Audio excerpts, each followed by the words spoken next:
Hello Smashers and welcome back to the channel, or if you're new here, hello and welcome. My name is Jansen Smith and I post the best tips, tricks and tutorials to do with Amazon FBA. So if you enjoy this video or anything else on the channel, please do remember to subscribe to make sure that you don't miss out on any other Amazon FBA videos. Now, in today's video, I'm going to be talking about how I managed to get myself into the situation where a supplier of mine now pretty much hates me and won't really deal with me again.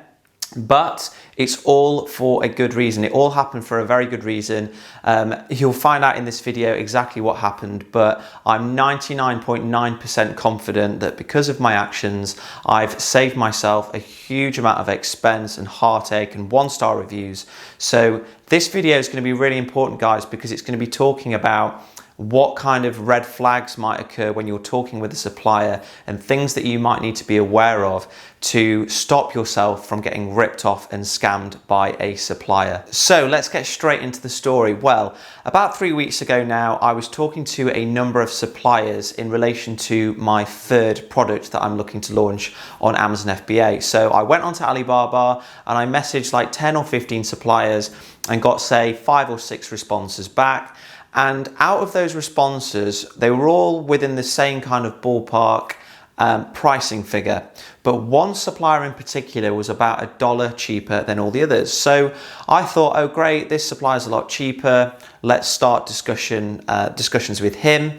And with the others, I'll kind of have a bit of conversation with them, but I'm going to prioritize this supplier here that's a lot cheaper. Now, as soon as I start more detailed conversations with a supplier and when I'm looking to negotiate, I always like to move things onto Skype, purely because of the fact that it's a lot quicker than the Alibaba messaging system, and therefore it's a lot easier to actually build a relationship and to start to negotiate. So I moved things onto Skype. I said, please can I have your Skype contact details? And the supplier said, yes, of course, here are my details, and I added them.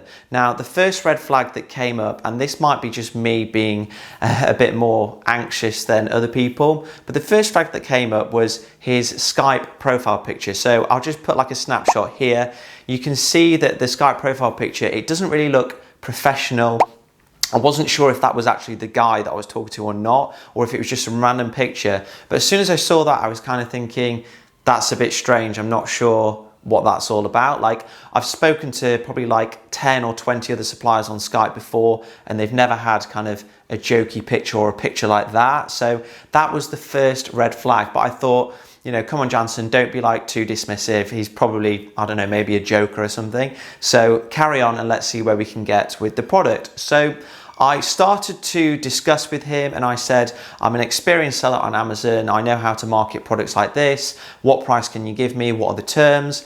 And the first thing that he said was, if you want to put your brand on the product, you need to order 5,000. Straight away, I was like, absolutely not. I'm not a new seller. I know that that's absolute rubbish. I said, I've ordered products in the past and the minimum order has been far, far lower than that.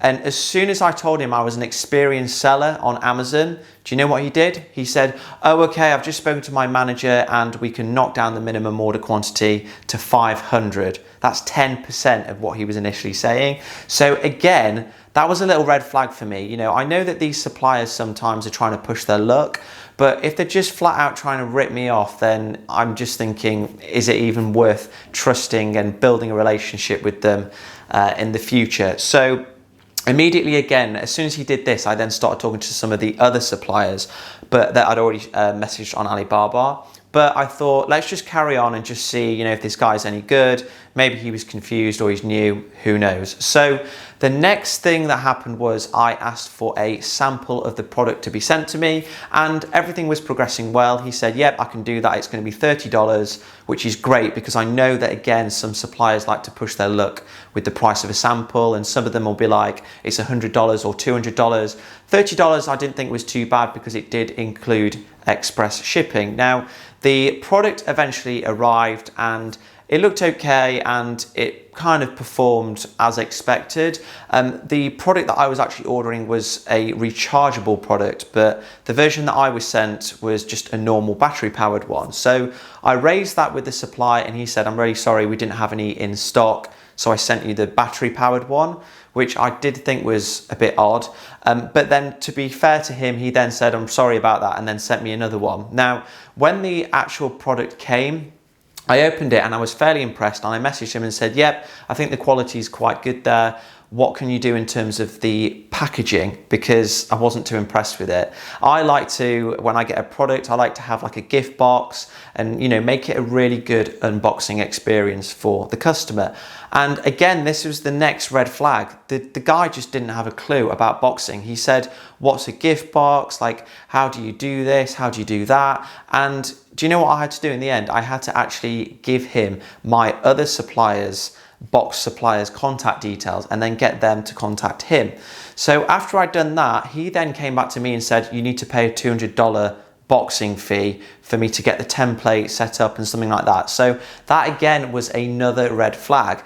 And this is when I started to realize, guys, that despite this supplier being the cheapest by quite a long way, I could see exactly what he was trying to do. He was trying to basically increase his profit by putting all these add-ons and these upsells and things like that when they really didn't need to do that. No other supplier that I've dealt with before has done that. And in fact, I think it was probably far more worth my while to go with a supplier that was slightly higher in price. So at this point, I'm just thinking, do you know what? I'm really unsure about dealing with this guy, and I'd started to make a lot more progress with the other suppliers that I was talking to, despite them being like $1 more expensive than this guy.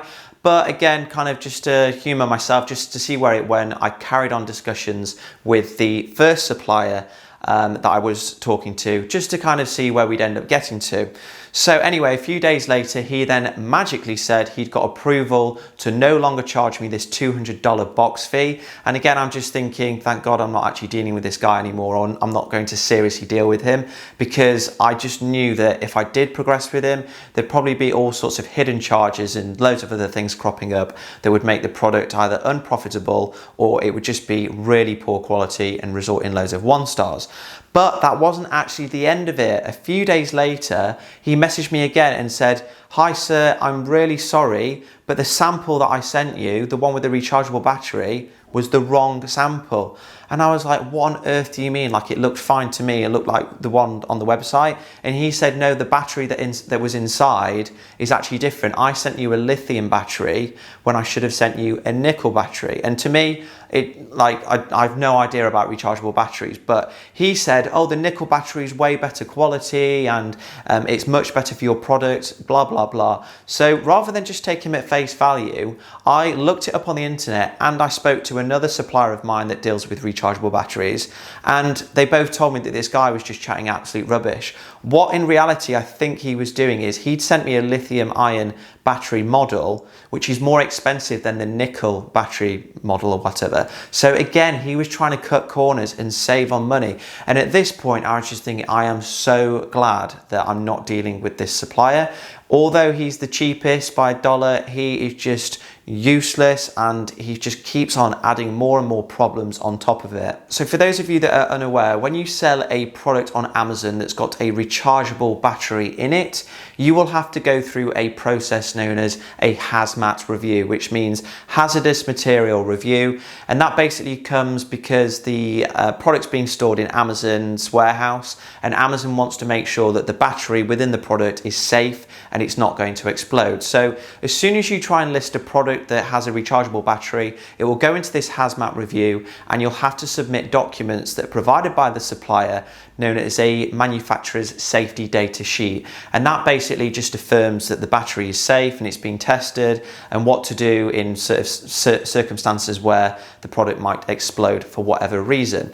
Now, I emailed this supplier initially, the first supplier, and said, okay, if the product is going to be coming with a rechargeable battery, I need this safety data sheet. And he said, yep, that's absolutely fine, and sent it to me. I uploaded it to Amazon, Amazon accepted it, absolute happy days. But as soon as he sent me this information about the rechargeable battery, he then also said, oh, by the way, the manufacturer safety data sheet that I sent you before, that was actually wrong. That was for a different product.